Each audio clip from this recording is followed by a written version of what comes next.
So anyway, I see we have our special guest, our other special guest on a phone call, and she's going to give us an emergency update. And I think this will actually tie in a little bit to what Dennis was saying about how do we hold the government accountable.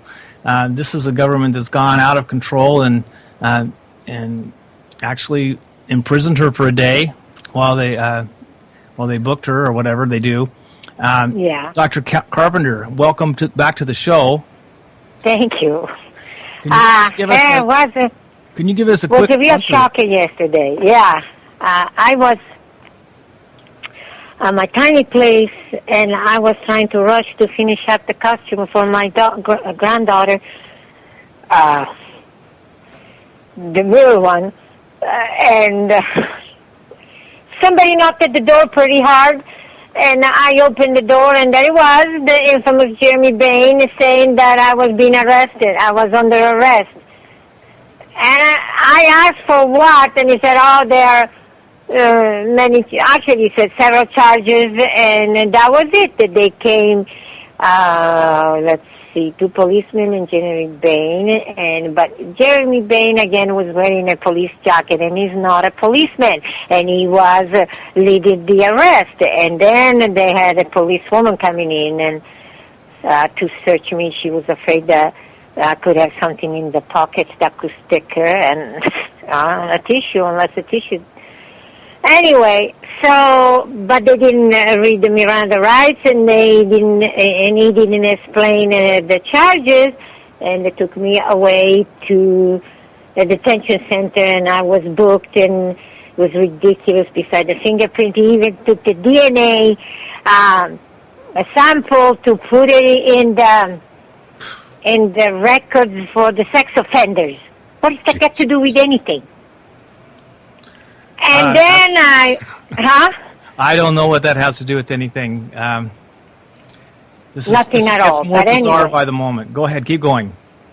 I think all he's trying to do is searching if he can find anything on me because I have a squeaky clean record. But anyway, and so I was waiting, and then finally I was led through a couple of doors. I was again searching, and I was booked, and I took pictures and everything. And then I sat there waiting to brought. They said some horrible stuff that I couldn't eat, and then just late at night I was brought in the back. And by the way, I was put in solitary confinement. Which is means you don't have a bed, you don't have a pillow, you don't have a chair, you don't have toilet paper, you don't have anything, just a blanket. Your clothes taken away. You're just having a blanket and try to sleep on the hard floor with the blanket and with the smelly floor, smelly toilet, horrible. And people in other cells. And the solitary confinement is all blocked in, and you have this block that closes, the one that the tiny opening that they pass thing to you, and other people were hollering, screaming, banging on the door. I couldn't get any sleep. And then I had no idea what time it was because there are no clocks and they wouldn't let you keep a watch. So I waited, and then I had no idea what time it was this morning when this woman from health services, I don't know, she was interviewing me in case I was dangerously suicidal. And I told her, if somebody's suicidal and you put him in this condition of this room, they are going to definitely decide to kill themselves, okay? Because of the condition. But anyway, and then they send in some kind of temporary bed so I could rest some more till I was given clothes, and then I was transported to the courthouse where I saw all sorts of people. Well, probation officer, somebody else, anyway. And then finally, at 2 p.m., I was brought in the room with the judge. And I was released temporarily. Of course, I given an attorney, which is, he's a, public defender. And he gave me some good information, though, anyway. And so then he said, I was going to be released this afternoon, and so I was brought back to the detention center, and I waited and waited and waited and waited and waited and waited, and then finally they decided to let me have my clothes back, and instead of the orange stuff, which should have been red because it's a federal case, and then wait until they were ready to let me go. And so my daughter expected me to be, and you can have her tell you what happened. She was there. I didn't see her, but she was there when they were doing the questioning and enter my plea. And by the way, what they claimed that I was, 44 counts, and they're all called fraud. Transportation fraud, and I don't know what that means because the people translate fraud, whatever, because they travel to see me. And that could be my fraud if they decided to come and see me. But anyway, the other is mail fraud and wire fraud. And everything is fraud, and I intentionally deceive the people by telling them that this is a fraudulent treatment, then having them come in and pay for it. Like the patient go anywhere and don't pay for a treatment. But they claim that this was a fraudulent one, and they ignore all the people that said that they were successful. They just use a few cases of patients that decided to go back to standard treatment. And of course, they were mutilated and so on. So yeah, and the people go back to the standard treatment, they get killed by the chemotherapy, and they blame it on you, and it's which is just totally absurd. And if they would hold the same standards of up to the people that take chemotherapy, most of whom perish, and actually well, then wouldn't be any oncologists left. They'll all be in jail. That's right. Patrick Swayze, was it Patrick Swayze or that's his dad? I don't know. The younger actor. That was Patrick. Yeah. He went in for cancer treatment and he died shortly after. He died from the treatment, and they said it was cancer. He died, and you could see it turn it into a skeleton. Okay. Yeah, it was the treatment that killed him. And they and don't have the same standard of judgment for this chemotherapy thing because it has a FDA stamp of approval on it. Well, that was bought and paid for by the people that came up with the chemotherapy. It doesn't have any science behind it. They paid for the science to come out exactly the way they wanted it to come out. And let me tell you something. We can discuss it at a later time. But the way they make it look like the product is good is right there fraudulent because they use it. The placebo is not a placebo. It's a drug uses comparison that is worse than the one they're trying to get approved. Yeah. Like cisplatin or something. Well, how is that going to prove anything? That's right. Well, we're going to go ahead and continue with our show, but I wanted to let everybody know it's good that you're out of jail right now and you're back in your home crib for a little bit, and we want to have you back on next week. I want you to talk with your public defender if that's your legal counsel. And this is another thing that just really is disturbing to me is they confiscated all of her assets. And so she doesn't have any funds with which to defend herself. This is how the government works. And as Dennis pointed out in his when he was going through his little monologue there, we have no way to hold them accountable to this. It's a federal court. There's nothing that we can do about it. That grand jury, I tell you, there's one federal prosecutor once bragged that he could indict a ham sandwich. That's how these grand juries operate. They don't work on what is right and what is the law and everything else. They just say, what do you want us to find?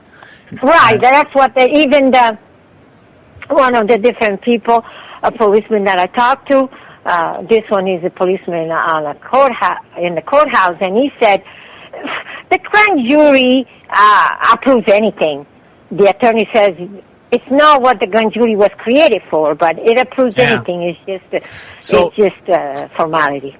So you let us know which Thursday night you want to come back on, and we'll have you on a special show for a whole hour. And everybody out there in the listening audience, check with our Facebook page for updates. We'll have updates on this of what Thursday we're going to have her on. I could be able to do it next Thursday, but okay, I'll check with the attorney. Probably be next Thursday, and we'll have her go over the things that she maybe should not tell everybody about, because you don't want to say something that could be used against you in a court. Yeah, there are some things I really cannot say. Right, but, and so you want to make sure you get good advice before you come on and we start getting into this hot and heavy, because this is something that just burns me completely. It just upsets me so much.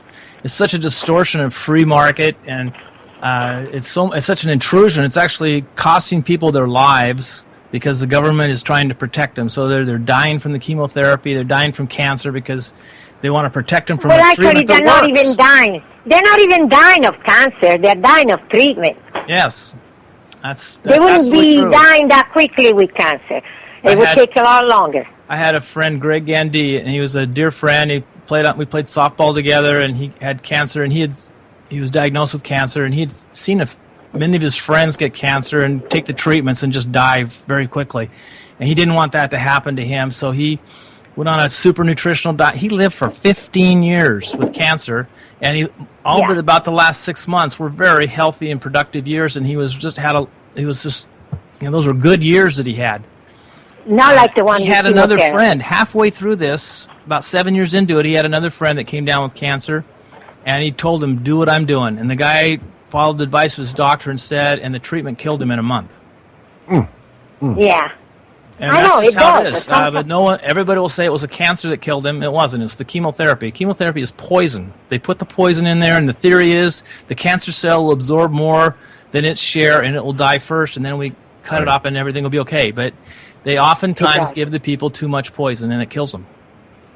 And sometimes they do surgery, and that spreads the cancer, because the bleeding spreads the cancer. And then they top it off with radiation, which causes cancer. We all know that. Yeah. And, but that is legal. That is okay. They can do that. They can kill the patient, and they still have to be paid. But I do not. Yeah. And so this is going to be next week's show, and we're going to have you on, and this is going to be a great hour. I just know it. So thank you for coming on today and giving us an update, and we're glad that you're safe for now. And for now, we're going to do what we can to be on your side and to help you out with this. Maybe we can get in touch with some of our former guests that maybe can provide some advice and some help financially and whatever, and get you a good legal team and have this have a happy ending at least. So I hope so. We'll see you next week. Okay, thank you. Okay, bye. Thank you. Bye. Bye. Thank you, Randy, and thank you, Dr. Carpenter. Thank you. Okay. Yeah, that's just a horrible story. Yeah, it is. Yeah.